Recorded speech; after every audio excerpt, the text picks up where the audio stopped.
Praise lord. ఈరోజు దేవుని వాగ్దానం యోహాను స్వార్త 11వ అధ్యాయము 41వ వచనం. యేసు కన్నులు పైకెత్తి, తండ్రి నీవు నా మనవి వినినందున నీకు కృతజ్ఞతాస్తుతులు చెల్లించుచున్నాను. యేసు ప్రభు వారు చెప్తున్న మాట చూడండి. తండ్రి నా మనవి విన్నందుకు నీకు కృతజ్ఞతాస్తుతులు చెల్లిస్తున్నానని చెప్తున్నాడు. ఎట్లాంటి పరిస్థితుల్లో ఈ మాట చెప్తున్నాడు? తనకెంతో ఇష్టమైన ప్రియమైన కుటుంబంలో లాజరు చనిపోయి అప్పటికి 4 దినాలైపోయింది, సమాధిలో పెట్టబడ్డాడు. తన సహోదరులు మార్త మరియా ఎంతో కన్నీటితో దుఃఖంతో ఏడుస్తూ ఉన్నారు. అటువంటి పరిస్థితుల్లో సమాధి దగ్గరికి వెళ్ళి యేసు ప్రభు వారు చెప్తున్న మాట ఏంటంటే, తండ్రి నా మనవి వినినందుకు నీకు కృతజ్ఞతాస్తుతులు చెల్లించుచున్నాను. ఇంకా లాజరు సమాధిలోనే ఉన్నాడు, ఇంకా తిరిగి లెగలేదు, ఇంకే కార్యం జరగలేదు.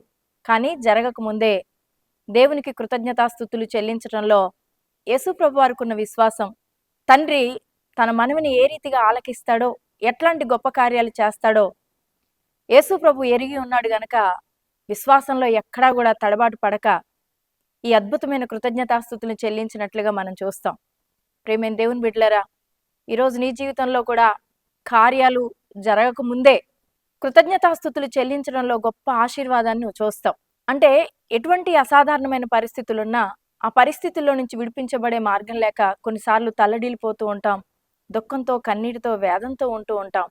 ఏం చేయాలో పాలుపోని పరిస్థితి, ఎన్నో ప్రయత్నాలు చేసి విసిగి వేసారిపోయిన పరిస్థితి కూడా మన జీవితంలో కనబడుతున్నప్పుడు యేసు ప్రభు వారు చేసిన ఈ పనిని మనం చేయగలిగితే మన జీవితంలో కూడా గొప్ప కార్యాలు జరుగుతాయి. యేసు ప్రభు వారు ఈ మాట చెప్పిన తర్వాత మరణించి సమాధి చేయబడి 4 దినాలు సమాధిలో ఉంచబడిన లాజరు తిరిగి జీవంతో బయటకు వచ్చాడు.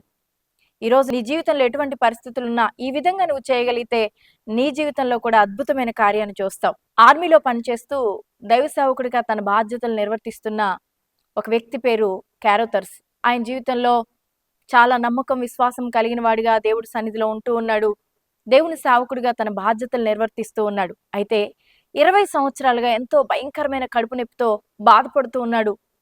ఎంతో విశ్వాసం ఉంచాడు, ప్రభువు నా జీవితంలో గొప్ప కార్యం చేస్తాడు, ఈ కడుపు నొప్పి నా జీవితంలోంచి తొలగిస్తాడని నమ్మాడు. అంతేకాదు ఎన్నో వాగ్దానాలను ఎత్తిపట్టి కూడా ప్రార్థన చేశాడు. కానీ ఎటువంటి ప్రయోజనం లేకుండా పోయింది. ఆపరేషన్ చేయించుకున్నాడు, అయినా కడుపు నొప్పి ఎక్కువైపోయింది. కానీ ఒక దినాన తను ఒక పని చేశాడు. నా జీవితంలో 20 సంవత్సరాలుగా నేను ఇంత బాధను అనుభవిస్తున్నాను, ఈ నొప్పితో బాధపడుతున్నాను, స్వస్థత పొందలేకుండా ఉన్నాను. కానీ ఈ సమయంలో కూడా నేను దేవుని స్తుతిస్తాను అనుకొని, దేవా ఈ కడుపు నొప్పిని ఇచ్చినందుకు నీకు వందనాలు, ఈ బాధ గుండా నన్ను నడిపించడం ద్వారా మీరు నాకు ఒక మేలును ఉద్దేశించి ఉన్నారని నేను హృదయపూర్వకంగా నమ్ముతున్నాను ప్రభు అని కృతజ్ఞతాస్తుతులు చెల్లించినప్పుడు అన్ని సంవత్సరాలుగా బాధపడుతున్న ఆ బాధ, ఆ నొప్పి ఆ సమయంలో స్వస్థపరచబడ్డం చూశాడు. ఈ కార్యం ఎలా జరిగిందో తెలుసా? కేవలం దేవుణ్ణి స్తుతించడం ద్వారా.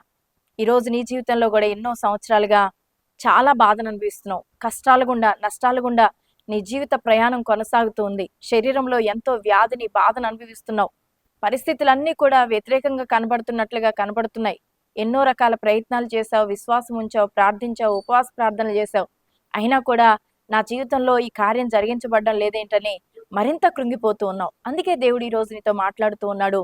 ఈ సమయంలో నీకు కలిగిన ప్రతి శ్రమను బట్టి, వేదనని బట్టి, కష్టాన్ని బట్టి, నష్టాన్ని బట్టి, అనారోగ్యతను బట్టి, బలహీనతను బట్టి, బంధకాలను బట్టి నువ్వు దేవుని స్తుతించడం నేర్చుకుంటే, దేవా ఈ శ్రమల గుండా నన్ను ఎందుకు నడిపిస్తున్నావో నేను స్తుతిస్తున్నాను, ఇది నా మేలు కొరకు ఉద్దేశించబడిందని నేను నమ్ముతున్నాను ప్రభువా, నువ్వు స్తుతించడం మొదలుపెట్టు.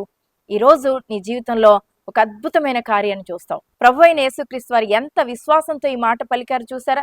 తండ్రి నా మనవి వినినందుకు నీకు కృతజ్ఞతాస్తుతులు చెల్లించుచున్నానని. ఈరోజు ఇదే మాట నువ్వు చెప్పు. తండ్రి నా మనవి వినినందుకు నీకు కృతజ్ఞతాస్తుతులు చెల్లిస్తున్నానని చెప్పు. నీ జీవితంలో కూడా దేవుడు గొప్ప కార్యాలు జరగడం నువ్వు చూస్తావు. ప్రార్థన. పరిశుద్ధుడా, ప్రేమ కలిగిన మా తండ్రి, నీకు వందనాలు, స్తోత్రాలు చెల్లిస్తున్నాం. ఈ సమయంలో ఎంతమంది ప్రభా అనేక రకాలైన బాధలు, శ్రమలు, ఇబ్బందులు, ఇరుకులు ప్రభా నా తను ఎన్నో రకాల ప్రయత్నాలు చేసి విసిగి వేసారిపోయి నాయన ప్రార్థించడం ద్వారా కూడా నాయన ఫలితం పొందలేకపోతున్నానని బాధపడుతున్న నీ ప్రియబిడ్డలతో మీరు మాట్లాడారు. ఈ సమయంలో వారు స్తుతిస్తూ ఉంటుండగా ప్రభా వారి జీవితంలో నీ గొప్ప కార్యాన్ని జరిగించి వారిని దీవించి ఆశీర్వదించి అన్ని విషయాల్లో ప్రభా నా తండ్రి వారిని వర్ధిల్ల చేయండి. అసాధారణమైన ప్రతి పరిస్థితులను కూడా సాధారణమైన పరిస్థితులుగా మార్చగలిగిన దేవుడో తండ్రి, అసాధ్యమైన కార్యాలను సాధ్యాలు చేసే దేవుడో గనక వారి జీవితంలో ఉన్న ప్రతి సమస్య నుంచి వారికి విడుదలనిచ్చి దీవించమని యేసు నామములో ప్రార్థిస్తున్నాం తండ్రి. ఆమేన్.